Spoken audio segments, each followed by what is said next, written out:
Welcome to another episode of Flo Factory.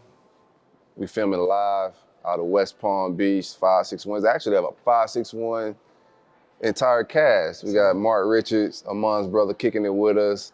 And we have Park Vista's very own, Wake Forest's very own, and also New Orleans Saints' very own, A.T. Perry. What's up, my guy? How you doing? Doing good. Thanks for having me. Man, thanks for pulling up, man. How New Orleans and the Big Easy treating you right now, man? It's been good. Just first got there, it was humid, real humid. Yeah. It was bad, but just loving the city. What I'm saying, got to see the city a little bit. Got to meet people as well. Just talking to them, they just love the Saints. They love football. It's just family and culture there, so I love it. Yeah, that's How's the gumbo? Spicy. Spicy? I mean, It's real. Yeah, it's real. It's real. Okay. Yeah. They got all kind of stuff in it. They actually have a menu. There's a little place out there. They make certain types of gumbo, so you can get whatever you want in it. Okay. It's real good though. But I just can't do the spicy though. Yeah. Okay. That New Orleans culture, fire, bro. What's your you got a favorite restaurant or anything out there? Probably say Loretta's. Okay. Soul food spot. Yeah. They got a bunch of them out there. I want to go sightsee a little bit, but Loretta's, that's number one right now. Let me see. Should look fire, man. Any artists, anything you feeling out there, music wise? I listen to obviously we listen to Youngboy, but Rob 49. Yeah, Rob 49, he's starting to pop a little bit. Yeah. Let's take it back to your origin though before we get into the New Orleans and the Saints and you vibing out there a little bit. Let's take it back to your origin and your start to football. What was your introduction like to football? Man, I was 7, 8 years old. I ain't competing, tackle. It started off as flag, so it was kind of like off and on. I was off and on with football a little bit just because my dad was in the military, so I was hopping from place to place, just trying. But when I first started out in tackle football, I remember it was Fort Myers Wildcats. Okay. And I was kind of like a little skeptical at first, like, dang, like I've been used to watching on TV, but now I'm actually in the pad. So just going out there as a kid, and I didn't really know all the rules. I didn't know really what to do. I just watched one person in one position, so that's the only thing I knew.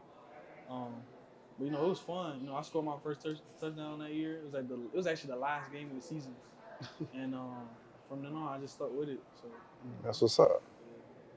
Was there like a person that got you into it? Like what got you into football? Honestly, I say my dad. Just like seeing his energy every weekend, watch college football. Like I wanted to do that as well. And, I just got accustomed to it, just watching it with him. So over time, like I always ask him, "Can I play football? I gotta play football." But my mom was like, you gotta get him into it. Like he always asking, so got into it and never looked away since. You're a bigger guy, so you started right off as a skill position. Usually the bigger guys they put in the trenches, man, make them play tackle or something. Yeah, I wanted to be like a running back or like a QB. You know what I'm saying? Like a dual threat, just trying to either throw the ball. I don't got no options, run it. Yeah. like some Lamar Jackson. So I want to do that. Right? Yeah. Right. But once I started watching the receiver position. My dad liked soccer on the Gamecocks. I grew up on Alshon Jeffrey. Okay. Stuff like that. Just watching him every weekend. So, I fell in love with the position. And I just stuck with it ever since. So how your dad end up watching the Gamecocks? Out of all the teams in Florida, like South Carolina, he's from South Carolina. He's from Sumter, South Carolina. Okay. So he's around the Gamecocks for a little bit, but once they started getting good, like we was watching them every weekend. Just. Yeah. Day in, day out. We were Gamecock fans. So. They always watching podcasts, YouTube, like all kinds of radio stations, like all of that. But I was there, so that was my chance to learn more about football. And over time, just got better and better at it. So. Did you enjoy it at a young age? Did you enjoy the hitting part of it, or did you hate it? Honestly, I love the hitting part because I used to always watch like highlights and stuff like that. So I like the hitting part of it. But over time, as you get older, and you start hitting bigger people, and then you get hit by those bigger people.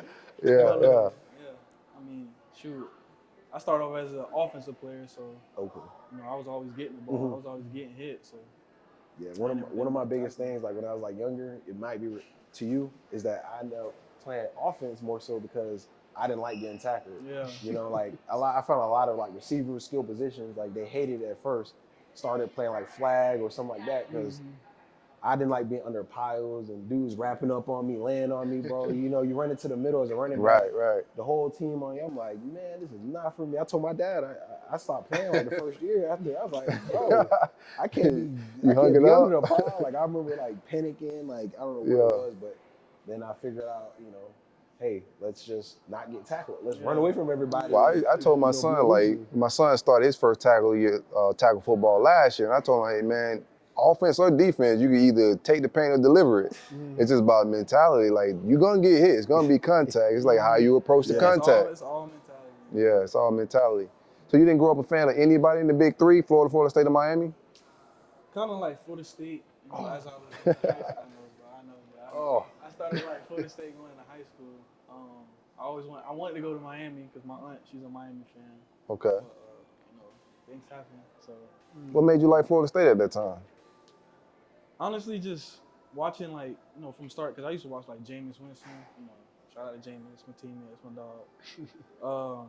You know, just watching him, Kelvin Benjamin, all that other stuff, like, I was like, dang, you know, that's amazing. And just watching the atmosphere, like, it seemed like they always get a live game. So just watching them games, like, I want to be a part of that. Right. You know what I'm saying? So, you know, just. Got a confession.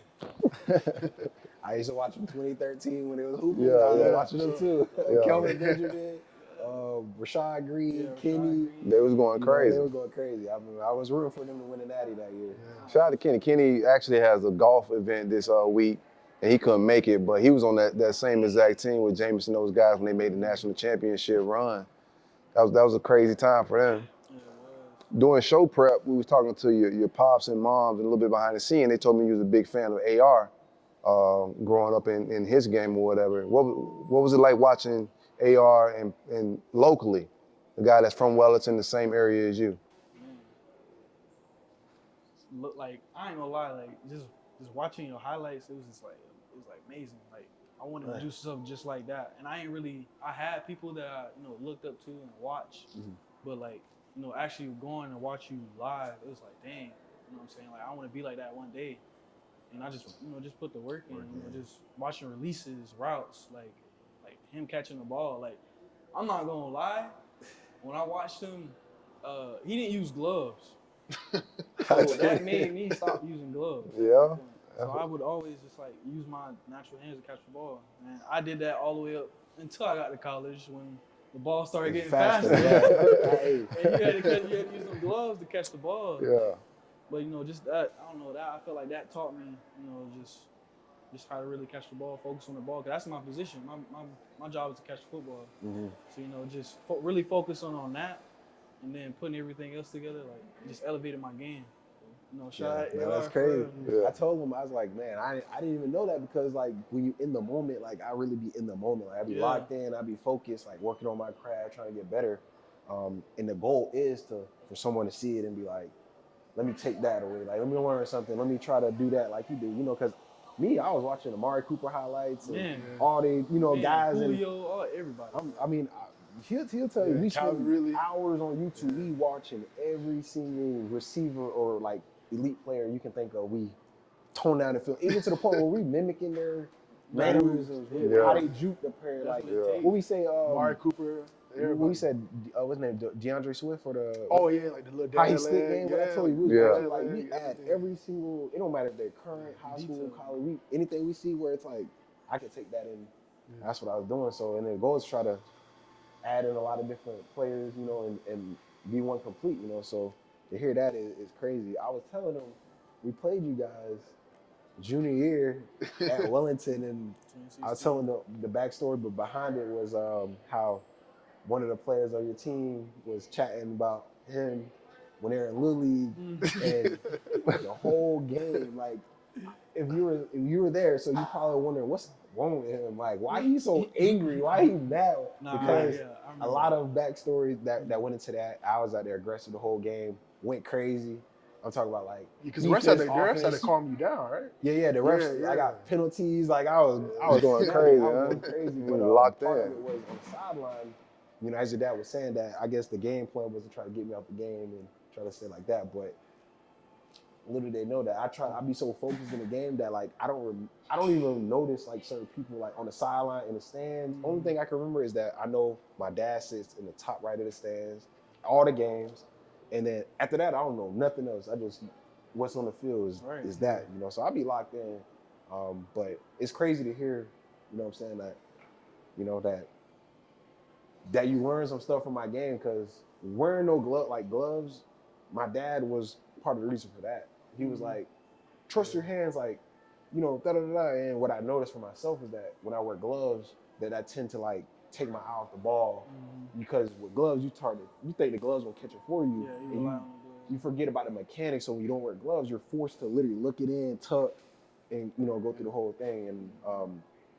And then plus my dad, he wasn't spending like $50 on no gloves anyway. He wouldn't buy no gloves anyway. So it was just one of those things where I was like, he not gonna buy me no Nike Vapor gloves.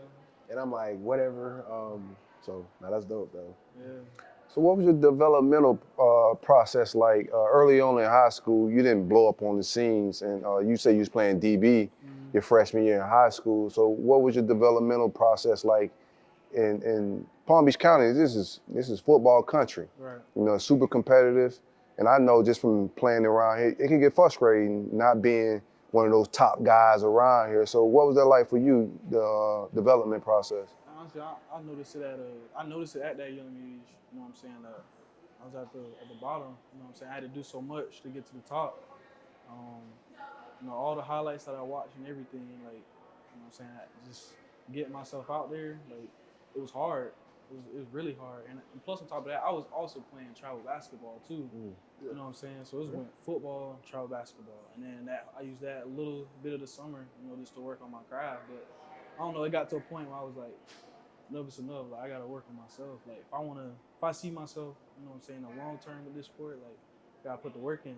So, you know, I just sat that travel basketball to the side and took that whole summer going into my senior year just working. You know, offer after offer after offer started to roll in. But you know, like, in those first 3 years in high school, I ain't really, like, the mindset wasn't there really. You know what I'm saying? I knew I was good at football, but I didn't put my mind to it. Like, I can do this and do that. So once I got to that mindset, you know, it just carried over. You know, senior year, I just blew up. It was crazy. You know what I'm saying? And like the top 63 Palm Beach County, like, I was mad at where I was at, because I was like, I know that I'm better than that. I'm better than 40, 47. Right. Yeah, just 47. Wow. So I knew I was better. I knew I was better than that. I knew I was better than that. I was like, sure. I wanted to be like, I want the whole county to know who I am. By the time I'm done playing football for this school, the whole county should know who I am. So that's what I did. How I feel now to know that you're in the NFL and you essentially proved whoever's on that list, you made it. Yeah. You know, how do you feel? Did that drive you to once you get to college, to kind of continue growing and, you know, be a top receiver in college as well? Honestly, in college, I had my challenges too. Like, I didn't think I would be in the NFL, honestly. Really? Yeah, they got to that point where I was like, dang, like, is the NFL for me? Like, I could see myself at that high school level and that college level, but I just couldn't see myself at the heights, you know? But it was just a confident thing. You know, I wasn't doing enough for myself to get me to that level, to get me in that headspace like, hey, I can do this. You know what I'm saying? But, you know, first 3 years was hard for me. Like, first of all, I walked in there, I had 6 seniors in front of me. You know, so I had to, you know, learn from them. But, you know, having that freshman mindset, you know, it was just like, dang, I kind of want to do my own thing. You know what I'm saying? I want to come in here, I want to play, I want to start. None of that. I got redshirted. So that kind of humbled me, you know. Going that second year is kind of the same thing. You know, I put in work, but I didn't do enough. And then junior year, that was COVID. So, you know, it was kind of ups and downs that whole year, just with, you know, the season and stuff like that, and guys transferring left and right. So it was just like, at that point, I was like, I don't know what I'm gonna do. Like, am I gonna stay here and fight my problems, or am I just gonna walk away from them? So I stayed there. I fought. And the rest is history. You know, like, I put myself on the map. I did what I was supposed to do. Just focus on me. You know what I'm saying? Just let the distractions, you know, leave that to the side and just really focus on myself. And that's what happened. So your last 2 years were your best years. You back-to-back 1,000 yards, right? So what were those like little things that you did to change yourself in your game to help you have those last 2 successful seasons that got you to the league? I'll probably say time management is the one. Like, you gotta know how to use your time. Like, Yeah. it gets to a certain point in your life where you got a family, you know what I'm saying? You got kids, all that other stuff, and you gotta, use your time wisely. So I really locked in on that, just using my time wisely, because I didn't want no distractions. I don't want nothing to take me off where I'm going. Yeah. So, just every day, like that first season, every day I just in the indoor every day at the same time. 6:30, I was in there 6:30 every single time. Like, I was in there grinding 2 hours. But it was sometimes I leave out of there at like 10. I'll be in there 4 hours. I'll just be in there just to be in there, because I told myself, like, if I want to do this, I gotta fall in love with it. I gotta be addicted to it. Like, it gotta be a part of me. So that's what I did. And like, at first it was kind of hard, because I was like, dang, should I really be doing this? Like, will it really go my way? But I was just like bumping, like, good or bad. You know what I'm saying? We did it. So. Yeah, self-doubt be the biggest obstacle, man, in most things in life, man. Like, once you make up your mind that, like, you get that reassurance from yourself, and then the outside world come later, but you gotta reassure yourself and get that confidence within first. I want to ask both of you guys, because both of y'all dealt with it, the COVID year. What was that like, man? I know you was at UCF. You was at UCF or Auburn at the time? You was at Auburn at the time. What was that COVID year like, man? So I remember getting a text that we went home, after winter workouts. We went home from break, and then we got the text that we weren't coming back. And initially, they're like, okay, you guys will be gone away for an extra week. Then it went from a week to 2 weeks, and from 2 weeks to like 3 months. Yeah. But ultimately coming back, like, there was like a whole lot of testing. I think like you were getting tested 3 times a week. Like, your lift groups were like 5 people. You got like a team of 80, 90 people. You only had like 5 people in your lift groups. I mean, everything was just so weird. Like, calls were over Zooms. Like, you couldn't really meet with your coaches, none of that. So, going to the season was just hectic, man. I mean, practices, like, you gotta wear a mask. Like, you're getting tired and stuff, man. Like, it was bad. Yeah, it was just insane, bro. I know for us, when we got bad, like, they put us in a dorm. They put us all in one dorm, but they all had us in separate rooms. So it's like it was like 2 to a room, but it was 2 sides in that suite. So one person on one side and one person on the other. And then every time we walked out of our room, we had to wear our masks. Anytime we go to the bathroom, wear our masks. It was just, and then some guys get contact traced. So if you was around them, you had to be contact traced for 2 weeks. And then after that 2 weeks, you had to come out. You had to work out. It's beaming, bro. The sun was beaming. It was just, man, this is just, I don't even want to play football. Like, it don't feel like football. Yeah. I kid you not. It was when we played Tennessee that year, and I got COVID, and they had me in the dorms for literally 2 weeks. So I come back, and then we played Alabama. Well, that whole week of practice, I came back. I only had 1 day of practice, and then we played against Bama, and they throw me in. And weirdly enough, that was my best game I had at Auburn. But I kid you not, like, the effects that I felt were like insane. Like, it felt like literally like I was a zombie. Yeah. Like, oh my gosh. So I mean, for all those guys that contracted the virus and played throughout the season, I mean, all the respect. Like, it was so many challenges, physically, mentally. Like, I'm just glad, those times are over. Now they got things that catapulted, and just we don't got to worry about that no more for the players. But it was hell. Guys, that was sick as well, that had like heart problems and stuff like that. Yeah. That weren't able to play, that still wanted to play, but they couldn't. They couldn't put their life at risk. So. That is crazy. And you originally committed to UAB in the recruiting process. What did you take a visit out there, or what was your deciding process when you made that commitment? Yeah, so they came. Yeah, the coaches came. They offered me a scholarship. Then I took a visit. I took an unofficial. Just got to meet the coaches a little bit. Then went home. They would come take visits and stuff like that. Come see me. And I took an official. I got to meet the whole team, the whole staff and stuff. And it just felt like a family. Right. That's how the whole time I was there. It felt like they kept talking about family. Yeah. You know what I'm saying? How close they are, just everything. But they had just opened the football program up and stuff. They were rebuilding. And Coach Clark, he handled that whole situation well, just with the team. That season, I'm pretty sure they did that first season, they did good. So, just watching them, just being around them guys, it felt real. What I'm saying, that love. And that's what I wanted to be a part of. Just going to Wake, I felt that same thing. Yeah. Like, Wake, we played Clemson Florida State, like NC State. That's what I was looking forward to. You looking at Florida State game, huh? I know you might go crazy at Florida State game. So what's your mindset like when you see Florida State on the schedule, even that week up? What prep week like?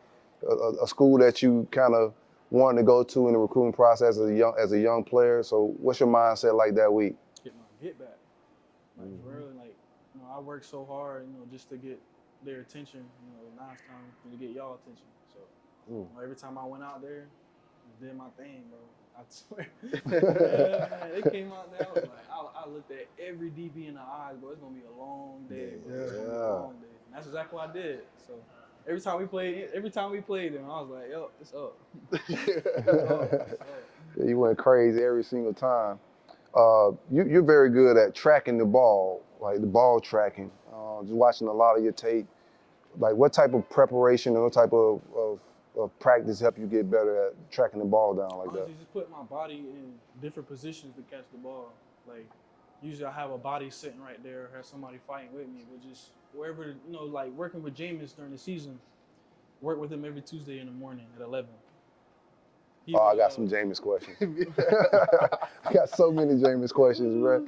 Yeah, but like we'll work on those are the type of things like that catch he threw me in versus Minnesota. Right. Like, those are the catches that we worked on. Like it was crazy because that was the exact catch we worked on. Just having a body there and just tracking the ball, back shoulder, over the shoulder.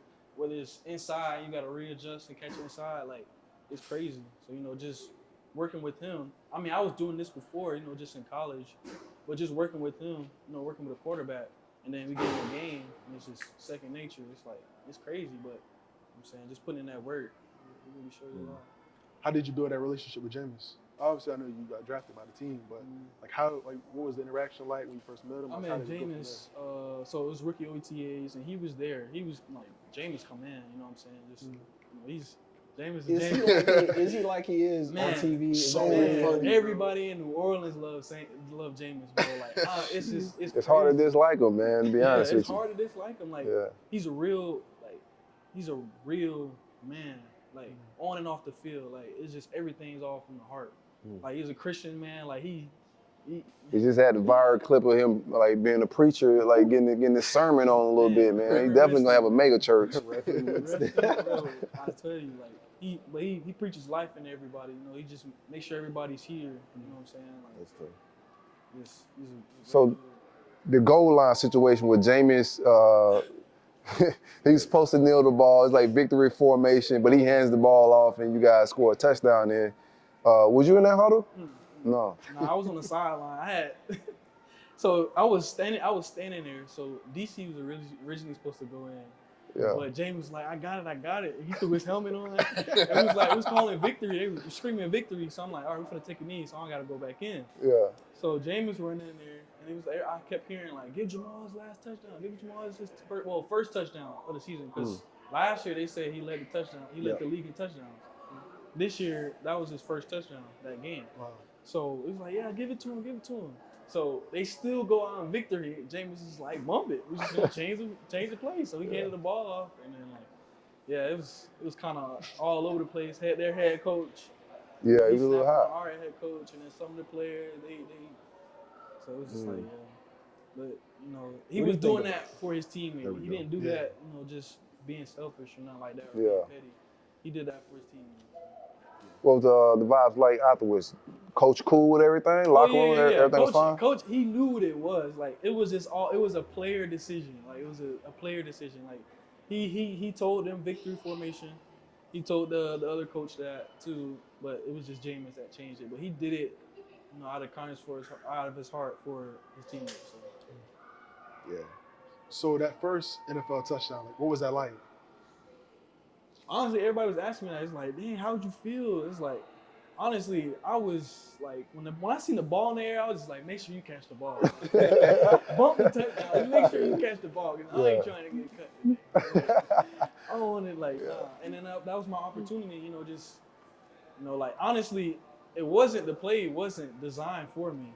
Like, I honestly switched positions with Olave, because I was supposed to be in the position he was in, and I was just supposed to, I guess, run off the guy. But I was like, I'm going to go on the outside. I'm going to do that. I'm going to just run off the guy. So just going through the play, I was expecting him to throw the ball to him, but he had to scramble, and then plus they were doubling both other receivers, so it's like, I don't know. I just stayed over there. I was looking. I was like, where Jameis going? He rolling left. And then he turned back my way, and I was like, oh, got to prepare myself. Yeah. He threw the ball, so I just had to go up and make a play. But it was surreal, though. You know, just being in that atmosphere, just Minnesota. Minnesota was great. You know, just they chant and all that. Like it was crazy. It's a crazy environment.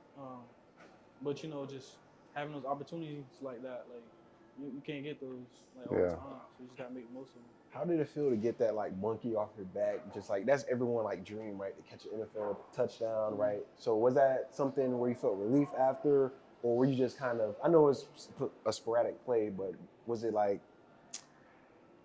did you like after the game? Were you like thinking about it? Like sat down? Like when did it hit you? I should say. It hit me after the game. Like NFL they posted the video, so I just kept watching over and over again. I was like, damn, that's me. Yeah, that's you. You know what I'm saying? Like I did that. It ain't a video game, bro. I like, swear, bro. I be playing Madden. I be throwing that over out. Bro. Like, yeah, but it was just crazy, and you know, like people was hitting me. I was like, yeah, I usually play on Madden, or like all of the stuff. Like you gonna be a goal. Like you gonna be great. So you know, just using that positive, like I just took it to another level. I was just like every week, you know, I just want to do this every week, bro. Just be there. Right. It felt good playing in the NFL. Like it didn't feel like like starstruck. You know what I'm saying? Nah, I was just out there, just like this the league. Like, just go after it, make the most of it. Right. All right. So back-to-back 1,000-yard season at Wake Forest, doing your thing. You're really taking the next stride. What went into the decision for you to declare for the NFL draft? I'll say the main thing would be my two twin girls. I had them 2021, so that was like my first year. My blowout year. Just when I found out about them, it was early that year, and in the spring, and like life just changed for me. Like I just had to change how I was thinking. Just everything, I just had to, like I said, distractions. I just had to put those aside because it's bigger than me now. So, they were born on August 9th. So, it's a crazy story. I got number 9 in college, but I wanted 11. Yeah. And they gave 11 to a freshman, which was kind of crazy because I'm a junior. Yeah, you going crazy. Wow. So, it was like, yeah, it's a quarterback's number. I was like, man, that's cap because 2 of the receivers who were walk-ons who didn't play, they're my dogs, though. They didn't play. And they was able to wear 11 on the sideline. But, like I wanted 11. I talked to the guy even that had it before me. He's like, yeah, bro, I think you look good in it. You know what I'm saying? Like, just ask and you'll get it. Ask, and I didn't get it. So they were like 9 and 80 number. And I was like, I just had an 80 number. Like, I don't want to wear it again. So I was like, all right, bump it. So, just them being born on August 9th, I took that from a sign of God. You know what I'm saying? Like, it got me. So, just going in that season, I thought about them every game, just doing it for them. Just did it to the following season, and then when draft came around, I'm saying, like, I guess it's that time, I'm doing it for them. So, just going through the draft process, it was just ups and downs, what I'm saying, after that season. Yeah. And stuff like that. You just rolling right back into football, so, it was kind of a bumpy road, just with finding out I had kids, just trying to put my mind in a safe spot. But, Yeah, I remember that process of me. Like I had my daughter, when I found out I was having a kid, I was 24 years old, and it hits like a brick. Yeah. Right. So what was your what was your initial response and like your feelings when you find out that you got twins on the way? Man, it was just like I was like, dang, 2 of them, like it's crazy. One is I was like, dang, bro. I was like, I'm calling my mom, asking her, like, who in the family got twins? But I remember my aunt got twins, and then my other uncle got twins. So I'm like, dang, like, but like I see them as a blessing, man. Like, just like going through that whole year, and just to see they were born on August 9th, like that said a lot to me, like for my faith, because like I changed everything. I went in my faith, like I felt alive. You know what I'm saying? So I mean, it's a blessing, man. So we're gonna tap into the faith part of all of this a little later in the conversation. But when you decide pro, what are the pro scouts telling you at that point as far as like your draft grade? So, going through like the draft process, trying to find an agent, like my agent told me what my grade was, and they had me at an A, but there was some things being said that I had character issues, stuff like that, which I didn't understand. Like I really didn't do anything. I don't go out like that. Like I'm kind of like a homebody. You know what I'm saying? Like I don't be much around everybody because I ain't trying to get in no trouble or nothing like that. So, like it was kind of a head scratcher a little bit that I had character issues. So I just made sure I did everything right through that process. And they had me at a second round grade, but some things were said, and it dropped my grade a little bit, and I went in the 6th round. So just going through that whole process, and then that happening, like I was like, damn, like 2nd and 6th, like that's a lot of money and stuff like that. Yeah. That I want to take care of my kids with. Yeah. But I don't know. Either for me, I just took it as I at first I thought it was just all bad luck. You know what I'm saying? Like I just felt like things were going downhill, but I felt like everything was starting over again. From my freshman year of high school, freshman year of college. Back into that prove yourself mode. Back into Yeah. starting all over again. So, just going through that whole summer, just with the team, going through that whole season, you know what I'm saying? I just kept my head here because, I knew that if I just kept doing what I was supposed to do, those opportunities gonna roll in. And when I make the most of those opportunities, then everything else starts to come into play. So, I know some guys, like, they get high and low about the situation. They don't know they can do this. They don't know if this is for them. It's endless amount of things. But, I just kept myself neutral because I knew that it's just life is just repeating itself. So, I can control this. Just control what I can control. Just go out and do what I'm supposed to do. So was draft day was it like a little bit of both where you felt like man, I got to restart. Like I went 6th round, and did part of you feel like I just got drafted? I'm in the NFL. Like how was that when you got the call? Honestly, when I got the call, like, man, second day 2 was just hard because I was expecting my name. Right. But like that night, I was just like, God, just put me in a position where like wherever I'm at, like I succeed. It doesn't matter. You know what I'm saying? Like I've been through all these trials and tribulations. If this is what it is, you know what I'm saying? I'm really ready to take it on. Just make the most out of it. So. It was a lot going through my head, you know what I'm saying? Like, cause I had high expectations for myself. I did everything right. I did the extra, you know what I'm saying? But it was tough, like some guys, like I said, some guys just take that and just go nuts. But for me, I just knew that I was going to be in the position that I wanted to be in later on in life. So. Right. Cause it seemed like everything you've earned everything. Nothing was ever given. Nothing. Like it seemed like you always had to be like your whole career from little league all the way up to the NFL was like proving the doubters wrong, proving people wrong. I was the last man pick. Yeah. Always the last man pick. But you know what I'm saying? I just stayed focused on myself and knew what I could do, control what I could control, and just go at it. You know what I'm saying? So I was always the person that would sometimes just worry about other people and what they're doing. But none of that matters because you're missing out on yourself. You know what I'm saying? You're missing out on improving yourself, making yourself happy. So once I got out of that, it's just game on at that point. I mean, I think you did well at the combine. Back-to-back 1,000-yard season. So you, like you said, you're putting in the work, and you got the transcripts to say that at the latest day 2. So the slip is kind of wild. But I'm always interested in what those interviews are like when you. Like, what franchises interviewed you, and how did that go? Man, it was a lot. It was I think almost all 32 teams talked to me. They didn't talk to me. I was really expecting to talk to them at Combine week. I didn't talk to any of them until afterwards on Zoom and stuff like that. So they was just kind of picking my brain a little bit, just understanding concepts, understanding plays, routes. Reads and stuff like that. And it was just like second nature because Wake really, teaches that to us. you know, they try to run the program at a pro level. You know what I'm saying? So like when we face these problems in the league, it's not nothing new.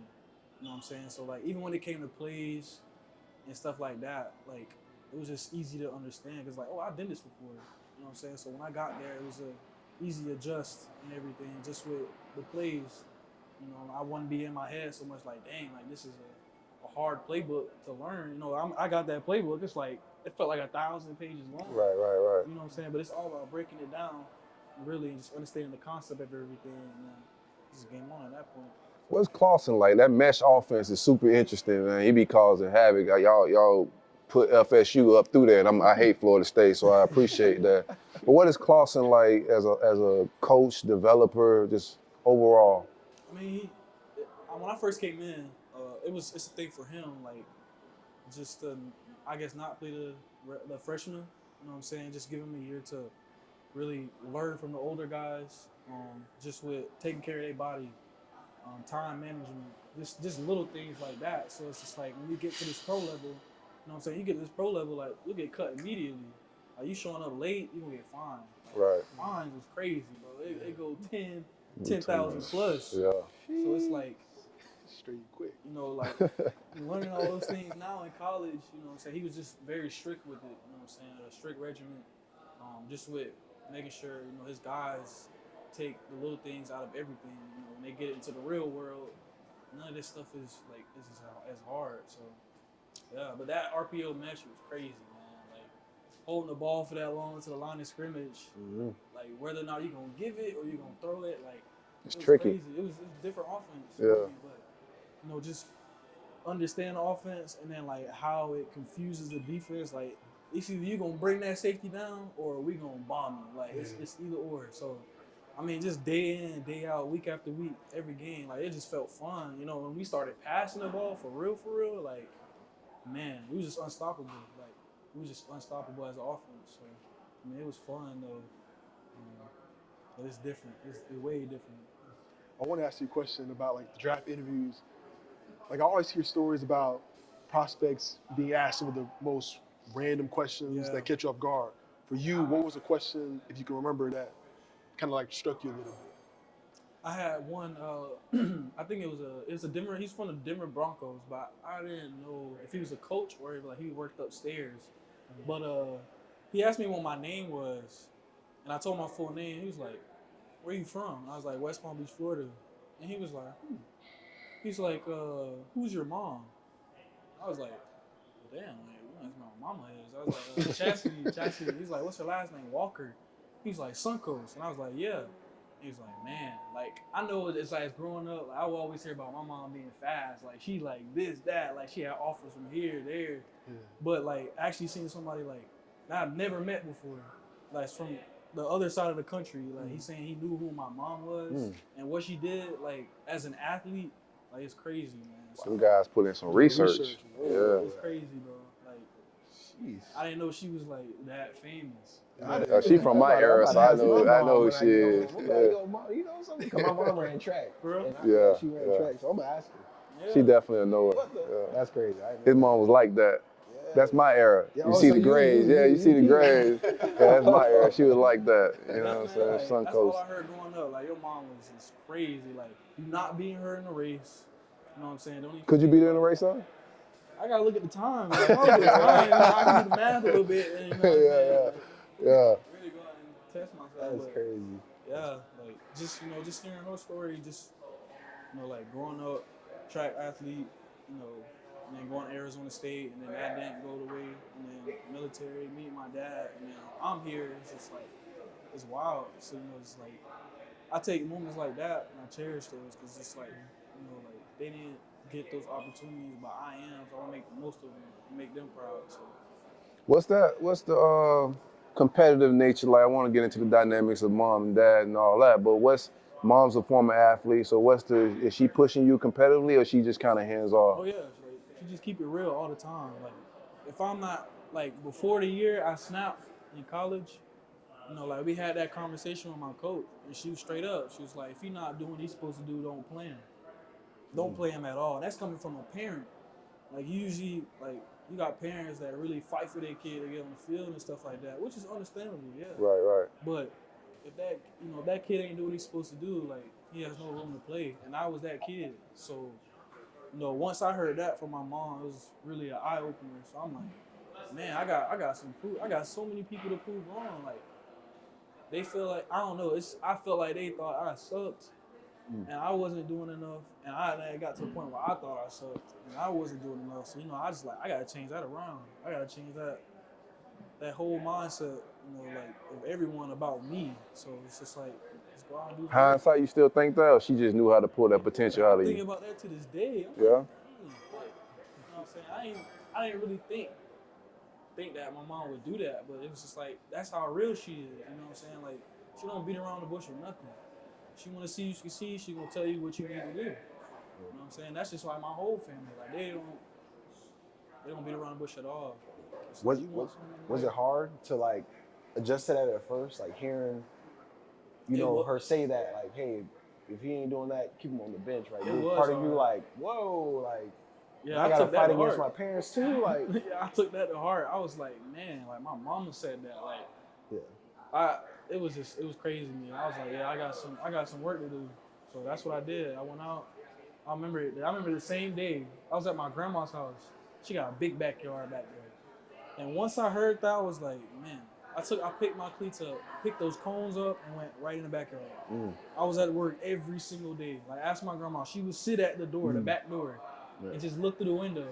I'm just back there grinding, man. Like, just patches of dirt in the backyard. Like, I didn't care. At that point, I was just tunnel vision.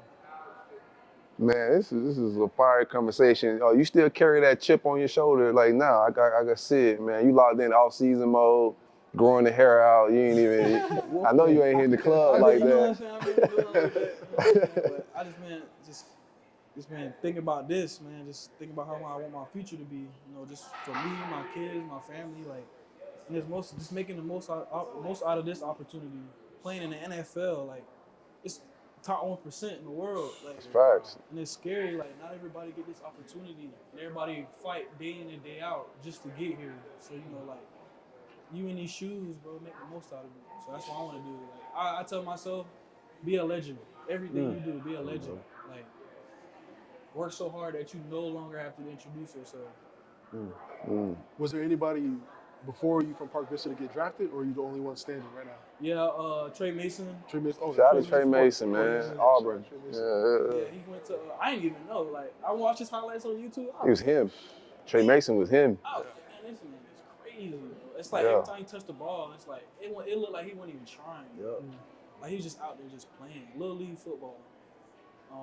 And then somebody else, he committed at my school. He played right tackle. He went to Wade. He came out of Park Vista as well. So I honestly think it's just us two that really came out of Park Vista. Me and Trey, that's in the league. So. Trey Mason was one of them guys, man. He went crazy. He was going crazy first that Florida State team that you were saying you like. They should have won that national championship. They folded, man. Game was over. He was going crazy. He went crazy. Trey was going crazy. The ball back. Yeah. That was a crazy season for him, bro. I was seeing him on ESPN every week. I was like, man. I want to ask, you went to Auburn, so you familiar with the Auburn program, but I mean, all of us, the big three is what's everybody's like trying to get to, and UCF is stepping up. You played at UCF, so I want to ask you, like, what's your perspective on Auburn? Because you went to Auburn out the gate, didn't really consider UCF out the gate, but you transferred there. Like, what do you think about UCF and them, like, their trajectory right now? I think UCF, for the past 4 or 5 years, I feel like UCF has done really everything to catapult them to the Big 12 and ultimately get to that national stage. That I believe one day they will be at. I do believe, bringing Coach Miles on over from Auburn, which was a powerhouse in my opinion, to UCF is just aligning them up for ultimate success. If you're looking at recruiting and all that stuff in the past 2-3 years, the dynamic has changed. They're going after the top players in the country, and I truly believe the next 2-3 years, I believe UCF will compete at some of those high levels. In the Big 12 now, bro. Yeah, it's serious, big boy football. Listen, if they ever get a real national championship, it might be crazy, like, you know what I'm saying? Yeah. Do y'all acknowledge the national College championship? town. Is the like That- nah, not You really. got at least lie for the I camera, mean, bro. it's there, Yeah, you it's know. there. But Talking about the yeah, The stadium. I mean, Yeah? it's in Bro, the they stadium, yeah. haven't in the stadium. Yeah. 2017 Yeah. national champion. I swear. But it Me and like my dad, we joke about it every time we go there. I ain't gonna lie. We be like, well, why you got that shit on it? But then, like the stat books, it will show like UCF as like a co-national champion, I believe that year. Yeah. I think they could have won it if they would have put them in the Final Four. If you ask me, I think so. But, I mean, they were a Yeah, good decent team, little but- squad. yeah, good bro. team, but- Yeah, Is that the same year they played Joe Burrow? Yeah. Oh no, that's the year after. That was the year. The year before they went undefeated. Serious potential, bro. They freed on Joe Burrow, sent him into his trajectory. They popped him. That boy won 13-0, won a natty after Bro that. turned into a demon out there. Yeah, he did. Yeah. So what's been your NFL, what's been your I'm here moment? I know you got the first touchdown, but the transition from Wake Forest to the pros, you saying like they'll find you, you know, it's difficult, it's a business. So what was that moment for you when you felt like it was a business but you also felt like, you know, I've arrived a little bit? I'll probably say that Atlanta game that I scored twice in. Like, I don't know, just everything that was going on, just with us getting to the playoffs and everything. You know, some of the guys that that I was really close with on the team, they was leaving and stuff like that. So it was kind of like, man, like, and then MT he had got hurt, and then it was just like, I don't know, it was just a lot. But I just like, yeah, this is the league. Like, you know what I'm saying? This is a business. Like, how they talked about it, how much they harped about it on, when we first got there, like, to actually, like, see it and experience it, it was just, like, crazy. Because I was like, man, it's like, one dude, two dudes will go out, and then two more dudes will come in, and then three dudes will go out, and then five dudes will come in. It's like, man, it's like I see a new face, like, almost, like, every week. It's just like, it's a business, you know what I'm saying? Like, one of our guys get hurt, they bringing in somebody new to replace him. So that, like, we have a full team. So it's like, man, I don't know, it was just crazy to me. What's it like to see people get cut, man? That could be like emotional. Yeah, it a was little hard. bit. You know Yeah. what I'm saying?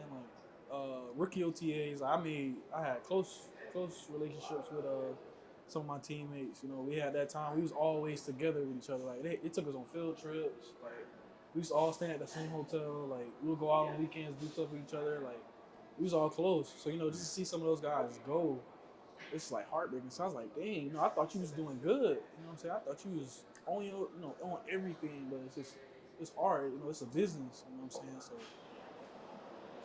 it's just tough. Cause I was like, dang, I can only imagine how you feel like right now. Just hopping from team to team. But like some of those guys, like we prayed together. Like God gonna find a spot for us, and when we see each other again, bro, we gonna be at the top. So just keeping that same mindset. Through that, and then also just, what I'm saying, if you're a guy that get cut, just keeping a high mindset, that it'll all work out. So. Yeah.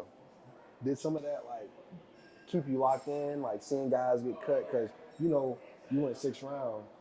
Technically, you're still not safe. Like, they'll still waive you and get you out of there if you're not doing the right thing. So, seeing that, like, all right, let me stay focused because I don't want to. I'm telling you, bro, we had, like, we had presentation seminars that we had as rookies. So, that was kind of like them explaining about the league, like gambling, you know what I'm saying, all that other stuff. Like, it's crazy. Like, we had to go through it every Friday, and it felt like 2-3 hours long. But, they were spitting some real stuff. Like, we had real people in there spitting some real things to, like, this is a business. Like, we get it's football. It's supposed to be fun. But, you got people that's paying you millions of dollars to come out here and just do your job, take care of your body, make sure you show up. You know what I'm saying? So it's like, but it's real, though. You know what I'm saying? They just keep it real in every scenario. You know what I'm saying? Just letting you know, like, hey, like, this ain't all fun. You know what I'm saying? You see all these guys with flashy this, flashy that. Like, yeah, you got time to get all that stuff, have all that. But once you're in this building, it's about business. So. And I know that, our coaches talked to us at the end of the season, you know what I'm saying? Like, hey, like, we all got to come together. We all got to do this together, So, going into next year, it's a mission, you know what I'm saying? We got jobs to do. So. Okay. So I'm gonna say you got the cool drip on. I call it a cool drip. The hoodie, the sweat, like very cool. So what was it like? First of all, two things. What was that first purchase like when you got the NFL check? And then second, was there any dumb decisions you made already? Because you know it's gonna happen. Where you buy a couple things, you think back like, oh, why I bought this? No, honestly, once I got picked in the 6th round and I seen how much 6th rounders make, I was like, nah, I ain't gonna spend no bread right now. Ain't no time for that. Bro. We gotta put this on the field and then we'll make that check back. But nah, I'll probably say my first purchase was my car. Okay. And just like I don't know, just seeing that, it's like, dang, like, I worked for this, like, and it's crazy that I'm here. It's crazy that I'm getting this stuff, but it'll be even crazier what I'll do to even get more. You know what I'm saying? Because like I keep my standards high. Like I got to, because like I want so much, not only for me but for everybody that's been with me, that's been helping me through this. So it's like, man, it's crazy. But I seen some of the guys that got picked first, second, what they rolling in with. One day. Hey, couple years. Hey, extension season around the corner. Hey, it's coming. It's about that time. Before you know it, I already painted the picture, bro. You a visionary type guy. You gotta visualize it. I got to. Cause once I visualize and I'm there, ain't no looking back. Like I gotta go get it. And it's been like that, you know what I'm saying? My whole career, just ups and downs. Like, dang, I need to be motivated. Dang, I want to be there. You know what I'm saying? Like, I want to be happy, but it takes hard work. You know what I'm saying? It takes that confidence. It takes, like, you building yourself to really get to where you want to go. Because, you know what I'm saying? Like, not everybody going to be there. You know what I'm saying? At the end of the day, it's you. It's your life. So it's like, you got to make the most out of that. And it's fun, but you got to have fun with it. You just can't just be doing it just to do it. You got to, like, enjoy it. Like, even on days you don't want to do it, like, you gotta enjoy it. You gotta find something out of it. You just said something like the days that you don't want to, like, what do you do on your off time that kind of separates you from the game? Because I know every athlete do it. For me, I play Madden and I know it's football, but it's like a mental break from like actually like studying the plays and so what do you do on your off time to kind of keep you mentally balanced? Well, I play the game. I play it 24/7. I got PC, P5 switch, all that. There you go. Yeah, I get active. You like to go. I gotta get on there now. I gotta get you on there. I'm in a couple leagues. I told him I'm in a couple leagues now. I'm telling you, I get active on there, but like other than that, I'll just like just chill, watch TV, I'll hang out with some of my teammates here and there. I'll go fishing. Like I'm from here, so I go fishing all the time. I used to do it my own way all the time. So, I don't really do much. Like, honestly, I just try to stay out the way. You know what I'm saying? Just making sure I get to where I need to be. And then I can have all that fun. Like, everything gonna be there. Okay. Like, regardless, everything gonna be there. You just get what you got, bro, and then you can go enjoy that. So that's how I look at it. Flo Factory, we back at it. Had to kill the noise a little bit. It was killing the vibes. We got my brother's been a brother in a family affair a little bit. So Mark step out, my brother step in, ask a few little questions towards the end. What's up, Trey? You good?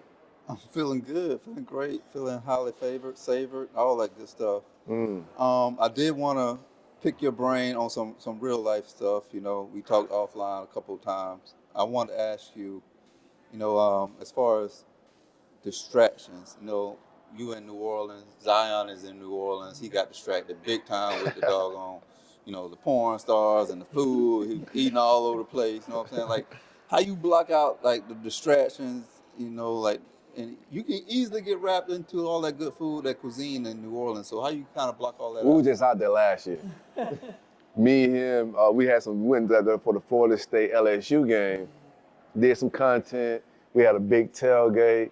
The cuisine was crazy. We on Bourbon Street, and it's a bar. Like every other thing, a lot of them don't even serve food. It's just straight up bars. So I get why they call it Bourbon Street.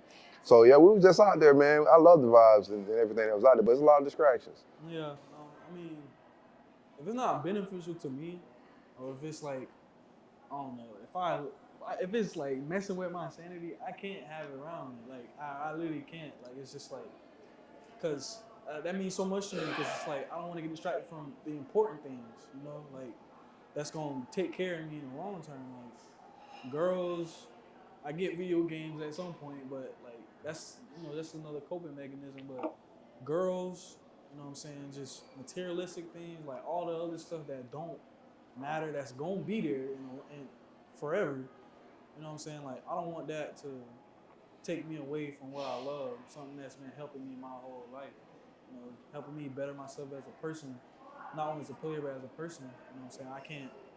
I just can't. I just can't like handle all Is that. there like a is there a veteran in the locker room that you kind of like look up to and like, damn, who put you on the game or something that you can like, Reverend Jameis. yeah, is it Reverend James? Hey, Jameis, yeah, like Jameis, some things I talked about with Jameis, just like just with faith and stuff like that. Like, I talked to him more about that than anybody else. You know what I'm saying? Like, how do you stay down? How do you stay up in certain situations? Like how do you handle those situations accordingly and move on from them? And he sits there. I mean, like he sits there. It feel like we there for hours, bro. Just talking, but it's just all real. Mike T as well. Like everybody got everything to say about this man, but like he loves football. Like the way he practices, most importantly, just the way he carries himself, like, just around us, you know what I'm saying? And the knowledge that he gives us, like, he's like, man, that stuff gonna be there. You know what I'm saying? Like, get your money, man. Live happy, bro. Take care of your family. You know what I'm saying? Love this sport. You know what I'm saying? When it came to football, he was always harping on the details about it. You know what I'm saying? Just whether it's your route, whether you catch the ball, like all of that. It's just how you practice and then how it shows up in the game. Like he was always harping on that. Like even when I had my arms crossed, like uncross your arms, like Body that language. shows you're not here. Yeah. You're not with football right now. Like uncross your arms, like bro, when you get out there, be ready, stay ready. And when my opportunities came, like I always think about what he told me. Like he was the times that I wasn't playing, like I was on the sideline watching him play. You know what I'm saying? Just watching him like throughout the week in practice, how he prepares himself, and then go out in the game and do what he does. It's like it's crazy. So like I feed off that. You know what I'm saying? Like I want to take those pieces from them. Is a rookie hazing like a thing?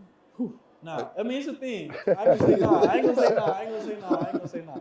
It's a thing, but we handle it a little differently at Saints. So they have like rookie entertainment. So we gotta go up in front of the whole team, everybody from upstairs, everybody in the whole building is in the team meeting room, and we gotta sing a song.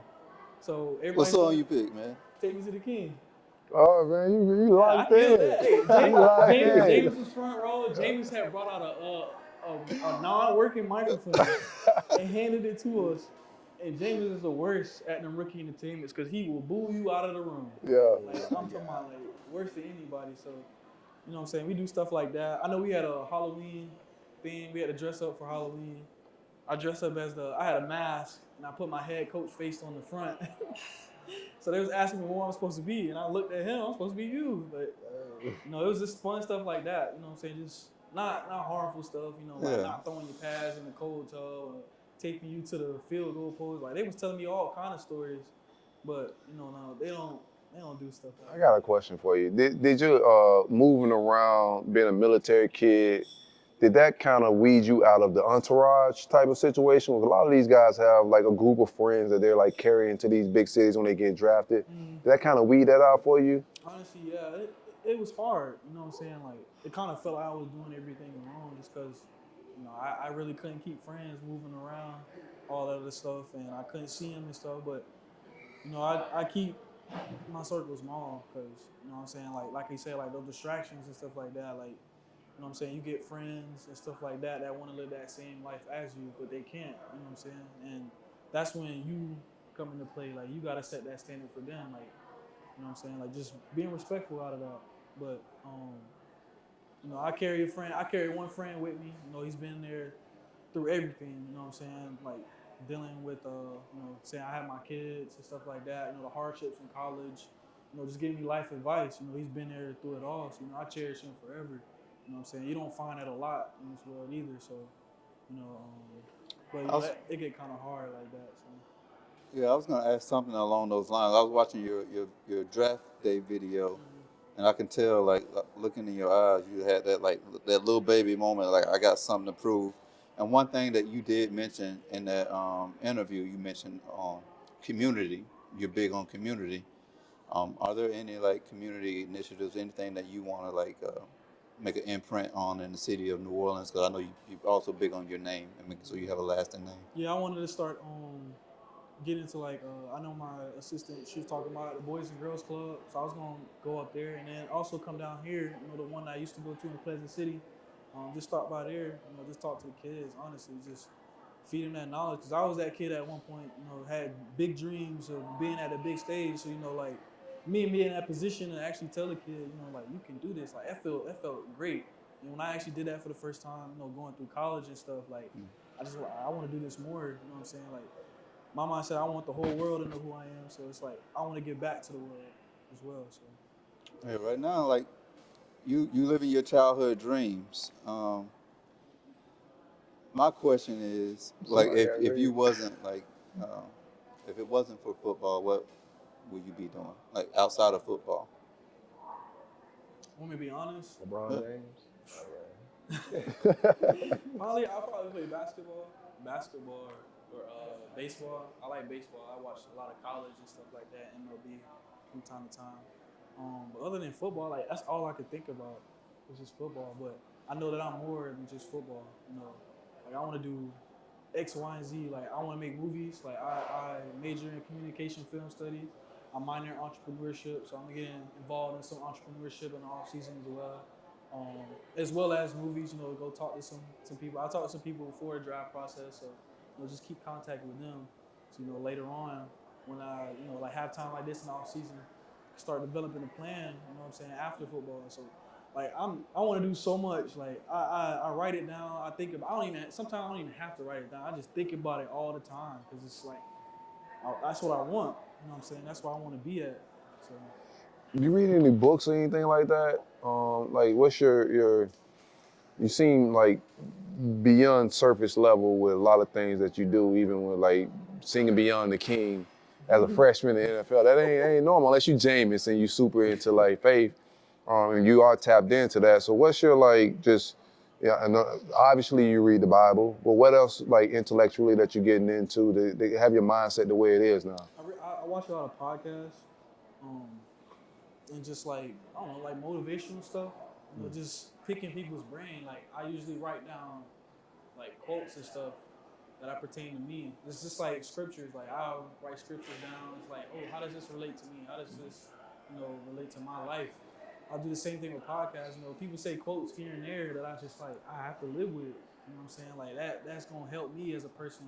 Because when I fall down at some point, I can go back and look at something like, all right, you know what I'm saying? Like, and as well as the Bible, like I know God is there always. Like I tell God all the time. I talk to Him more than I talk to anybody. Like always telling Him like, I got you. I just want you to have me always, always. Because, like it gets hard. Powerful, bro. As you grow, it's getting harder and harder. But, like some people just don't cope with that the right way. But, I just need him because he's been there my whole life. So I got a two-part question. I talked to your pop a lot offline, and we always talk about iron sharpening iron. You want to be around talented people. Who do you look to as far as training with to make sure that you on your A game, and also like what like DB you want to make sure you torch his ass next year? Like, you know what, you got me this year, next year is Every on. last one. Like just looking at the schedule, bro, it's gonna be a fun schedule. And I want to make every game count. Every Talking single that game shit. count. Talking I that shit. promise you. Like I talked to my dad. I texted my dad like 3:00 in the morning one time. I was just sitting there reminiscing. I'm like, man, it's right there. It's all right there. Like all I gotta do is just put in this work and love it. And then once I get those opportunities, like man, just excel. Like that's all I can think about. So it's like. So, Nah, he in kill mode. Hey, He ain't getting no haircuts. Hey, no, He looking at the schedule, hey, texting right. Pops 3 in the morning. He in kill It's mode, real, man. man. I'm telling you. Yeah, year two, man. It's right there, man. It's right there. And I have the opportunity to change my life, my mom's life, my dad's life, my kids' life, my siblings, everybody. So it's like, it's there. That's all I can say. It's there. is there a favorite receiver though you like to train with and get there? Honestly, nah, because I don't know. It's not guys that can do what I can do. I was gonna say you. I literally gonna There's say nobody can do you what I was a can little do. Like, at different. my size and stuff, like I noticed that. Like I used to watch a lot of guys. I watch everybody, like college, the league. Like I watch and I just pick. Like all right, like I can do that. Pick that. I can do that. And just apply it in my game. So it's like, and when I can prove to myself that I can do it, man, you can't tell me nothing. I promise you. And it's been like that. It's always. I'll tell you what, we was just talking about. You said right now you in kill mode. You know, you got your cut going. There's been a lot of buzz about the gentrified fade. I was gonna ask all y'all boys, what y'all thoughts on the gentrified fade? You talking about Kelsey? Oh yeah. Yeah, man, no such thing as a gentrified fade. The fade is a fade, Oh, Travis The Kelce? fade. Yeah, the Oh, fade. his little buzz. The Travis Kelce South of cut, France. The South of France. a regular fade. Bro. It's just a fade. It's just a fade.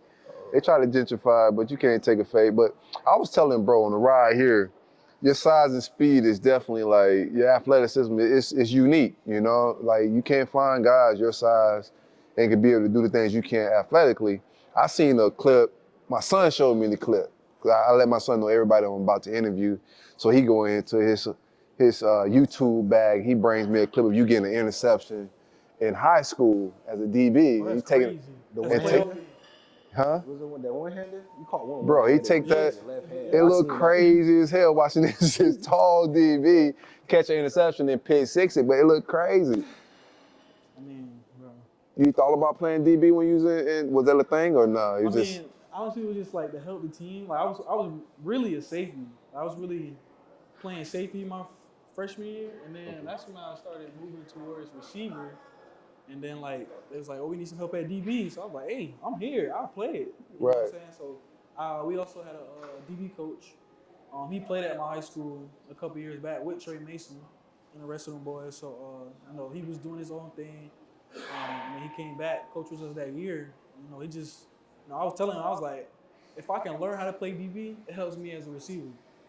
Because then it helps me break down, like, all right, technique, you know what I'm saying, like everything. Like I pay attention to it. Like when I watch film, I study a DB's leverage, hand fight, feet, all that. If you missing one thing, you done. I'm sorry.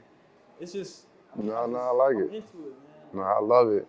So yeah, we had a couple different conversations. So before I ask you this question, I want to ask you, what are your thoughts on the transfer portal? I mean, it's kind of like, I don't know. It's either you got guys that's not happy where they at, or you know, like guys that want to come in and play immediately, or you know what I'm saying, they just feel like they're not where they're supposed to be. They don't fit in. So it's like, I don't know. It could be a number of things, but I don't know. Just how they've treated it after COVID. You know, just with the portal and NIL, like it's just been kind of hectic. You know, but yeah, I have no say. I was almost one of those guys, but I was like, nah, I'm not gonna run away from my problems. Like I'm gonna stay here. I'm gonna build a legacy here. Leave my name and print here. And that's exactly what I did. That's exactly what you did, man. Like you could have went to Florida State or Florida or Miami, just been another guy. But you went to Wake Forest and left your fingerprints all over the program. We got to wrap this up in a little minute, man. And just like Amon inspired you, you never know who you're inspiring, right? You never know what kids watching you, what kids watching every move you make, how you work out, especially now with Instagram, TikTok, they can follow athletes very closely. My son's one of those kids that do that. What would you tell these young athletes that are inspiring to get to the NFL? What type of advice would you give them? Don't pay attention to the outside noise. Whatever you have your mind set to, focus on that. Like I say, like everything, all these other things are gonna be there in the long run. But if you're not developing yourself, you always gonna be in the same spot. And that's the worst spot you could be in, because then you get in your head and then all things you just feel like everything's falling down. So as long as you working on yourself, you know, everything else will fall into place. That's with anything you want to do. Football, you know, just Life. being a lawyer, a doctor. Like once you have your mind set on that, be tunnel vision, bro, and just lock in on that. It's gonna take you farther. Y'all got any energy y'all want to add to it? I'm Oh, good, yeah. Come man. on. Talking dope. about being locked in. I know you said earlier that Pops was a South Carolina Gamecock fan. You know, Super Bowl coming up, 49ers, Chiefs, Debo Samuel. They like to do the ritual where he got the big boom box coming through the doggone tunnel. You know what I'm saying? What you listening to get you tapped in? Man. John P. Key, some Kurt Franklin. It can't be Stomp. I did one weekend though. Yeah. One day, because I heard Jameis listening to him, so I'm like, Tap in. Yeah. I tapped in one weekend. Down by the river. But I'd probably say my go-to, probably like some Young Thug, or like, you know what I'm saying, something just smooth, like get me in that mood. And I might turn it up a little bit, throw some Young Boy in there. Some little, Okay. You in New Orleans, you listen to Currency? Tap into some Currency, man. Big Currency fan, man. Tap into some Currency, dog. Nah, they play that Boosie like it's Yeah, nothing. Boosie's crazy in Louisiana. Man, they love that Boosie. But tap into some Currency is the most underrated New Orleans artist. That's my favorite guy from New Orleans. But tap into some Currency while you're out there. Good vibe, great motivation. You know? Yeah. Hey, man, it's the Flo Factory. We're going to wrap this up. Until next time, man. Another Florida legend on the horizon. A.T. Perry, Amon Richards, Trey. We had Mark Richardson. 561 vibes, man. We out. Hey, go Canes. Oh man, I got another question after you said that. Let me hit the last question. All right, see, I had it for you. I already lined up. So all right, we're gonna do you know how they do the F, marry, kill thing, but it's college football edition. Like out of big three, out of big three, like which three programs were you like? All right, I can F with them, or I can develop a relationship with them. I can marry them. Then I don't even want to visit that school. Probably say FNC State. I don't like NC State. No, we're doing Florida schools. Oh, Florida State. Florida State, Miami. Of the three, it's hard. It's hard. At Florida. I got to pull up mine. They tried me. Tell them how they tried me. So How they tried you? How they tried you? Who was the coach at the time? McElwain. McElwain. Yeah. So I went on my dad took me to a camp. I went crazy. Yeah. They had two kids that were guarding me. One was a 4-star, one was a 3-star, one was a safety, and the other was a corner. Tearing that corner ass up. So I told him, I said, bring the safety. So the safety started guarding me, shaking him out his shoes. Did good the whole camp. He brought me in the office. He was like, we'll offer you, but we want you to come at Friday Night Lights. I'm like, that's the vibe. Two jets out here. That's you offered, that's committed. Yeah. That's committed. He cooked them, huh? Cooked them. So bad. It was bad. McElwain, who that had to be like Chauncey Gardner like type time? Yeah. That was like, who's that quarterback? He played in the league now. He played tight end. Franks. Yeah. Felipe Franks. Yeah. Jeez. I was at that Friday Night Lights, me and my son. Yeah. I still got was pictures. Judy then? That was the one Judy then? Yeah, they was cooking. Yeah. Gardner, them. That was like their freshman year. Yeah, I finished it. What we got? You got F Florida. Got me out of there quick. Hey, I think you did it wrong. He just made my day this time. Oh my God. I'll do my boys like that, man. Damn. The kid of Miami. I get it though. I get it though. Did you camp at I Miami? went to several camps, bro. Yeah. I forgot. He went to what's y'all receiver. He was there when you was there. Dugans, yeah, Coach Dugans. Yeah, he was. I was talking to him, hitting him up. He was like, game. I got to talk to coaches and stuff like that. He never hit me back. Yeah, there's some couple dudes in that class that just never ended up. Didn't pan out. Elijah Moore was one. What's his name? Devontae Smith. Elijah went to. He went to Ole Miss. Ole Miss. Devontae Smith ended up going to Bama.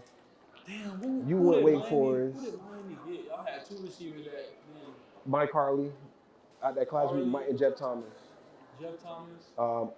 Marquez Izard was one. Damn, He's from Atlanta. There was two receivers that was in my class. They both went to the same high school.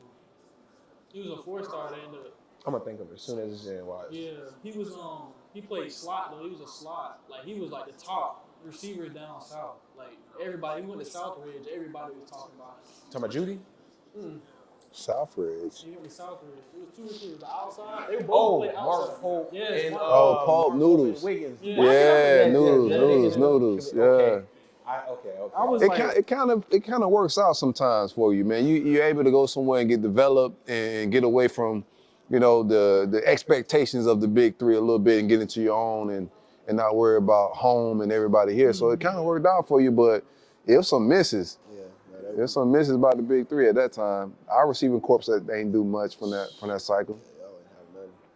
And every time I seen you towards Florida State, cause we always had that one like, how this kid got out of the big three, man? You was one of the ones. Every time I see you torching FSU, I was like, man, you was like the Lamar Jackson, but at receiver. Like, man, how we let this kid get out of like Florida like that, man? it was crazy. So obviously you're marrying Florida State. Yeah. I can't be mad. What you thought of the Taggart years though? You probably like, man, I'm glad I ain't going to that shit. Go ahead, we can They, wrap it they, up. they was losing. They were losing like crazy. When you were cooking them, you probably like, man, I'm glad I ain't going to this shit. Because it was actually in 21. That's when it felt like everything was going downhill because they got all them transfer that came in. Yeah. And they was expected to have a 12-0 seat. Like they was talking about them heavy. They had them over us by like 14. Cause I think they played Notre Dame the week before. Yeah. So they had them over us by 14. I was like, man, I'm about to torch they ass. Oh my God. I said, as soon as he called that deep play, that deep ball play, I looked at Sam and he looked at me. He's like, I said, yeah. You don't know what it is. You ain't gotta say no more, bro. Shout out to Sam Hartman. Big fan of that guy too, man. Yeah. He was a killer. Nah, he's good, man. Like everybody used to talk so bad about him, but like that man is different. Like he's already at that pro level. Like as soon as he walked in at Wake Forest, he already had that pro mindset. Like taking care of his body. He was always in the film room. He was like doing the extra. Like in the indoor, I cut like the times that I started going in there, he was all the way at the other end. He was throwing his tennis ball, like always, like every weekend, every day. So it was great. It was great talking to him too. Like just with his decision of going to Notre Dame, I was like, bro, it's a fit. You know what I'm saying? Like it's either you deal with RPO mesh or you go to like, you know what I'm saying? You in the backfield, all you do is clap and you get the ball. You can look. Instead of worrying about DNs coming off the edge. More reads. Reads before you gotta even throw the ball and make a decision to throw the ball. That mesh is difficult. Yeah. Man, I enjoyed this conversation. Unfortunately, we gotta wrap it up, man. But this is one of the ones, man. Great. It's the Flo Factory.